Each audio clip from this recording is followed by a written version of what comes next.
talking with Michael, head TO of the XWing tournament. How's You it going? really got to bring it into your Yeah, close to your mouth. bring the mic right up. Bring like, it right up. Yep. Make Like love. right I don't in. do this very often. Make so. love to the microphone. Okay, here we go. Oh, There- perfect. oh, that's So fantastic. how did the tournament go? It went great. We had 12 players. Yes. And okay turnout. yeah, well, unfortunately for the X-Wing, we're right now in the middle of our regionals season. Right. And Ottawa did not get a spring regionals. Okay. They're in Toronto and they're in Montreal. Right. So our community kind of got split with the multiple locations that they could be playing this weekend. Right. And burning out from traveling too much, right? Right. So, but we had 12 people, one from Montreal and the other 11 were local. And the one from Montreal happens to be Paul's It's brother-in-law. my brother-in-law. Oh, actually, nice. Yes. Nice. So I was cheering for him the whole time. I was until he was getting first place. Right. One of those prizes to stay in Ottawa, but you know. I was really hoping he was going to win it. No, he ended in second. The game ended, I think it was like 69 to 51. Yeah, he would have made it close. Yeah, it I'm was pretty sure he would've. definitely a very close game. Yeah. Yeah. Yeah. Yeah. He's very, very tenacious. I'll Yeah. put it that way. So talk to us about what it's like running a tournament at a convention such as this. Is it stressful? Did you enjoy it? Is this something you want to do again? Yeah, definitely I'll do it again. For the most part, it was pretty stress-free. Okay. At least for X-Wing, but I was in the TO chat with like all the other TOs that are running like Warhammer Right. and all the other games, right? And they're just like going crazy about all this terrain and stuff that they have to make and paint and build and make sure that there's enough for all the tables and stuff. Right. And I mean, X-Wing, it's just like, give us an area to play. We'll bring our own stuff and we're good to go, right? Right. So it's a lot simpler. So it was quite easy. Yeah, the cool thing about X-Wing is the only real terrain that you put on is just asteroids, and everyone brings their own asteroids. Yeah, because they're part of the core set. Yeah. They're just cardboard tokens. And you just put them down and off you go. Right. Yeah. The first time I played X-Wing, it really reminded me of this old miniature games, click games were pretty big, called Crimson Skies. It's a very similar sort of way of maneuvering yourself around. Very freeform, right? So you're not on a grid or anything. Yeah.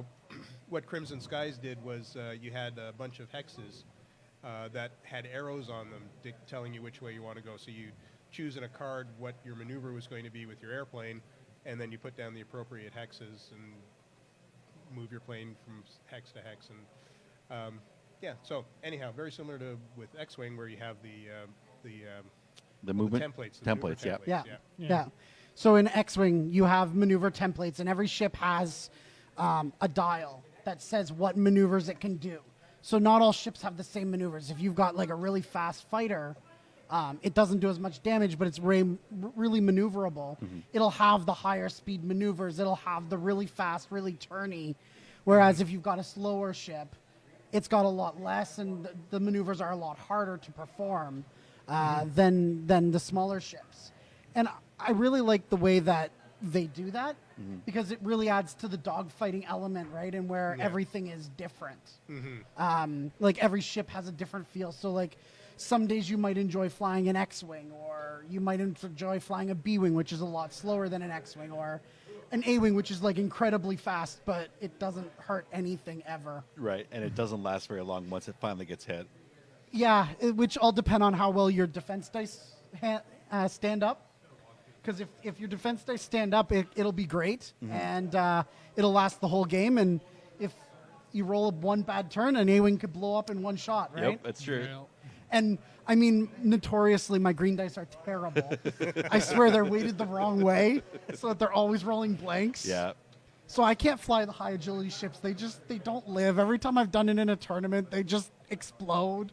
So I generally go with X-Wings or B-Wings, like the heavier stuff that's more dependent on its armor than its agility to keep it alive. And then you really have to get good at predicting where you think your target's going to go. Yeah. Because if you're like in line behind them and they're in a fast maneuverable ship, they can be doing high G turns all over the place. Yeah. And if you don't guess right, then you're now completely away from where they're headed. Yeah. Yeah. A lot of the time I look at X-Wing more of a chess game than Yeah. anything else, because you have to kind of get in your opponent's head. You have to outsmart them with what maneuvers you're going to do versus what they're going to do. Because like in X-Wing, just for the people that might not know it, everybody plans their maneuver at the same time, Right. every ship. Yeah. And then they get revealed in a certain order depending on the initiative value of the pilot. And so you know which order they'll be revealed in, but you have no idea what the lower initiative guys are doing. Yeah. So if the lower initiative guys can get in your head, they know where your ace is going to go.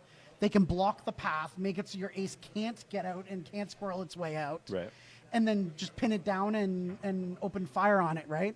Because normally it's like you have a squadron of lower quality ships, or you have a couple really good ships. Right.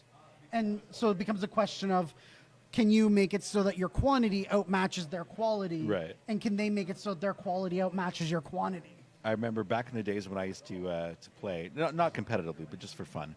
I would bring in as many TIE fighters as I could, because I always play Empire. And then I would bring in Howler, or there's one pilot who deals really well with Academy pilots. So I would have Howl like, Runner. Yeah, 7 or 8 Academy pilots, and then just bring in that one guy and make sure he's kind of in Girl. the back. Girl. Oh, Howl is Runner is a is girl. she a girl? Oh, get out. Okay. Anyway, it was super fun to see Yeah. so many TIE fighters on the board at one time. But then you kind of run into, I really have to plan this out carefully, because if I do a wrong turn with one of my guys, now I'm running into each other. Yeah, exactly. And that's where it gets really interesting in competitive X-Wing is, like, you come to a tournament like this and you have to play 4 or 6 rounds. Right.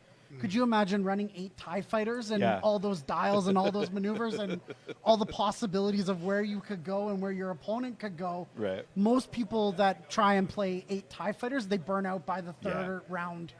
They get super exhausted. Yeah, Like, their it's brain true. just stops working. And then you start making serious mistakes. Yeah, well, it's really funny because we last year at the Canadian Nationals, it was actually 2 Americans. They were brothers, and they were playing the top table in the last round, the Okay. top cut. So it was one of them was getting first, one of them was getting second, right? And one of them had won the American Nationals. Okay. And so the 2 brothers are sitting there playing a game, and they missed a trigger. Because again, they're on their 9th or 10th game of X-Wing in that day. Good God. Right? And it's like 1 o'clock in the morning, and they Right. started at like 9 a.m. Right. And they missed a trigger, and it was super important trigger. It was crazy, like it was game changing. Okay.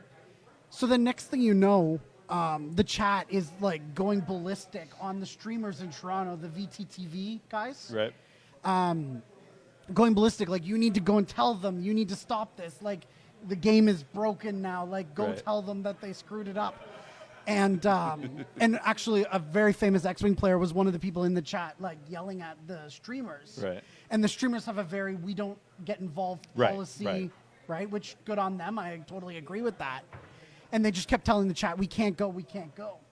So anyways, the super famous X-Wing guy, like, his name's Paul, and he won 3 world championships Good in a Lord. row. In a row. Okay. 3 years in a row. So he's super top famous. player. Top player, right? I guess he was sitting at home watching the stream, picks up his phone and calls them. And they're sitting there and they're like, why is he calling us, right? And so afterwards, the VTTV guys interviewed them, and they're like, why'd you pick up the phone? They're like, when a 3-time world champion calls you in the middle of your final game, Right. you pick up the Yeah, phone you and ask put the it on phone for speaker for sure. both of us to talk to him, right? And he was basically like, your guy is dead. And the guy was like, yeah, we know we missed it. We don't care, whatever, it's fine. And so they just moved on, Okay. right? They were brothers. They didn't really, like, first and second, right? Right. Yeah. So it wasn't a big deal, but definitely, and it's something that they shouldn't have missed. But they did, just because it had been 9 rounds, and Right. I think they were both running aceless, so they both had like 3 ships. Right. But if you're doing like 8 ships at that level, it just gets so much worse. Yeah. Yeah. And that's where it becomes like you need to balance what you're flying against what your brain can handle in a chess game, Right. right? So it can get quite intense. Yeah, X-Wing was a game that drew me in as soon as I started playing it. The very first time I tried it, I'm like, oh, this is a good game. Yeah. And I like the fact that at least when it first came out, because the speed at which they started releasing all of the new models, that kind of overloaded the game a bit, at least in my mind. And you kind of lost sight of what beats what and like what's a really good ship versus this is an okay ship. You'll do fine with it if you have good tactics, but it's not very forgiving. At least when it first started out, everything was really nicely balanced. And then it very quickly just escalated, and that whole power creep kind of came into it. And that kind of drew me out. And the speed at which they were releasing new models, I couldn't keep up at one point. So I pretty much gave up on it. But every once in a while, I still like to bring it out and just play with like those original models. Yeah, and like I'm sure I don't think I've talked to you since second edition released. So they've released a second edition of X-Wing last fall. Yeah, like September of 2018. And they tried to fix a lot of the power creep, and they tried to fix a lot of the problems. Right. Some problems they fixed very successfully. Okay. They kind of created a couple other Always, problems. yep, But yep, I mean, you can't avoid it. Yeah, that's going to happen in every game, right? X-Wing's in an actually pretty good place right now. And the main reason it is because they've taken the points off of the cards. Okay. And it's now in the app. So they can, on a moment's notice, just go and nerf every top ship Right. in the game and just up its points to where, it's more balanced. Right. With the other ships, and they've been doing that. I think they've done 2 releases now. Okay. Where they've changed the point cost on ships. Really? Yeah, since September, right? Wow, so in the last 6 months. Yeah, in the last 6 months. I think it's been twice. It might have only been once. Okay. And there might be one coming up, but there's definitely been point adjustments happen. And where they saw that they'd made some mistakes with the initial release of second edition. Like large ships were just too expensive. Right. Like large ships got knocked really hard in second edition. Well, I found that they were very hard, especially with a novice list. Yeah. So you're running a lot of really low skill TIE fighters. Very difficult to knock out, like the YT-1300. Yeah. Almost impossible. Yeah. They would murder you. Yeah, Fat Han was super difficult to kill, especially with the right stuff. Like, you'd roll 1 dice and end up with 3 evades and all kinds of crazy stuff like that, right? And the biggest thing that they did was they really knocked down turret ships. Okay. To the point that in first edition, a turret ship could shoot 360. Yes. Now, they've got their arc pointed in a direction. Okay. And they have to use an action to change the Oh, direction. that is a wonderful move. That's a really good change because they're still powerful. You can still shoot in any direction, but you have to set it and you have to plan ahead where you're going to set your arc. So That the makes other ships perfect can sense. get out of the arc where it's pointed Right. or whatever, right? Okay. And so that was one really big change that they made. That's huge. But the points were a little high on the large ships. And so the last point update, they brought them down. I think a few of them still need couple more points lower. Right. To be more balanced, but they're tweaking it. They're working on it. Okay. And it'll just take some time for them to get the points right. And then, they release something new and then have to readjust again. Right. So how is it using the app to control basically the list you're putting together? Do you like it? No. Really? No. It works. Right. It's not great. There's lots of problems in the app. Okay. It works. I found the easiest way to use it is to just load it up on my computer, build the list, and then just use the app on my phone to, like, on the fly checking of stuff. There's issues. there's a couple things. Well, the biggest pet peeve for me in the app is that if you want to delete a pilot, it'll warn you and be like, "Are you sure you want to do that?" But there's a back button at the top of the screen that takes you out of the complete list and back to which faction you want to choose. And there's no, like... So if you say no... No, if you say back at the top... Oh, I see. It backs you out of your entire list, Right, and then you have to start all over over again. Gotcha. with building it. There's no prompt to say, hey, are you sure you want to back out? Right. And I've hit that button so many times. Sure, it's a natural times. thing, right?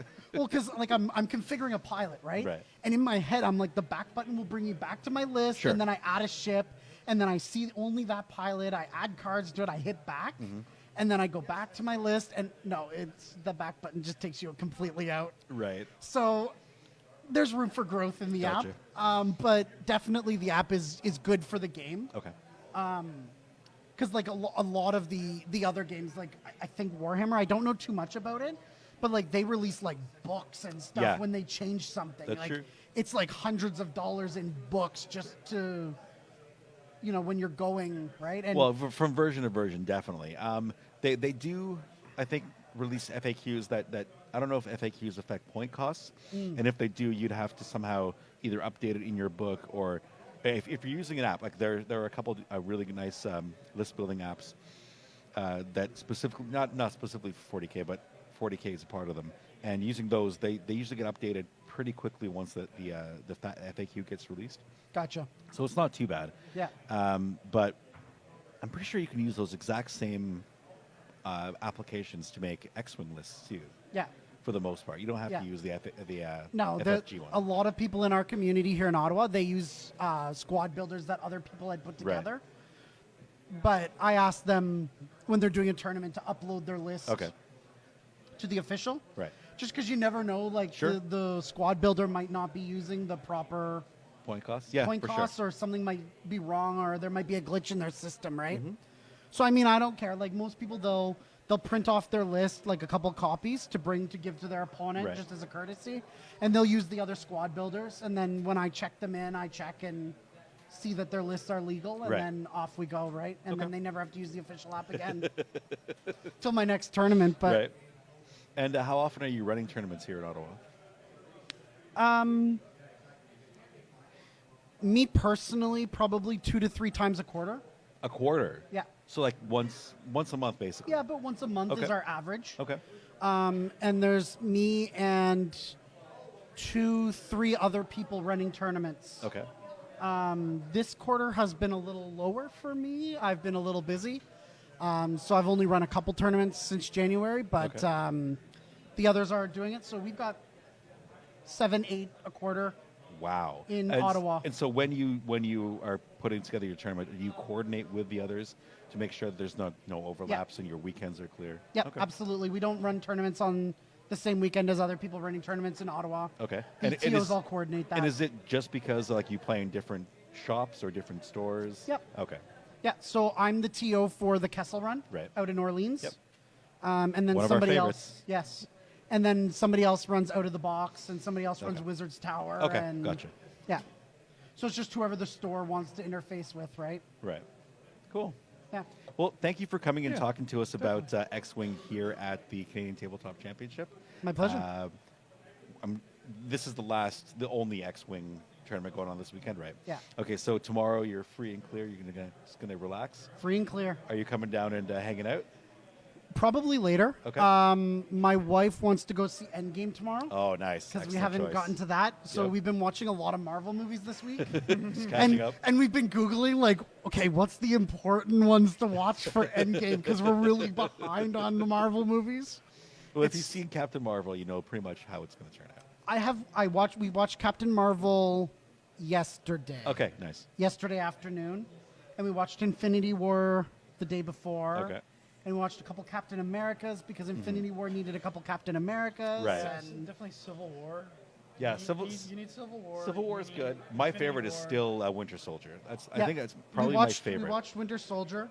And Black Panther. You kind of need. oh, we didn't watch Black Panther. you I could watched do it without it. before. We watched some of the Thors too. Yeah. Like Ragnarok, I think, Yeah. was kind of needed. Yeah. Well, a lot of those were needed to get to Infinity War. Sure. Yeah, but I consider Black Panther was needed because it was Into the mic. Black Panther was needed for Infinity War, Yeah. for a lot of Infinity War to make Yeah. sense. Yeah, So, sometimes. yeah. Yeah. And obviously the tie-in to Civil War from Captain America. So it's kind of, well, it's separate. It introduces you to all the characters that are relevant in Infinity War. Right. So Yeah. So we're gonna watch that, and then Nice. I'll probably come by the CTC after. Okay. And just hang out. Yeah, we'll be here. Yeah. Excellent. Thank you, Mike. No problem, guys. thanks very much, Mike. Thank you. Have a great day.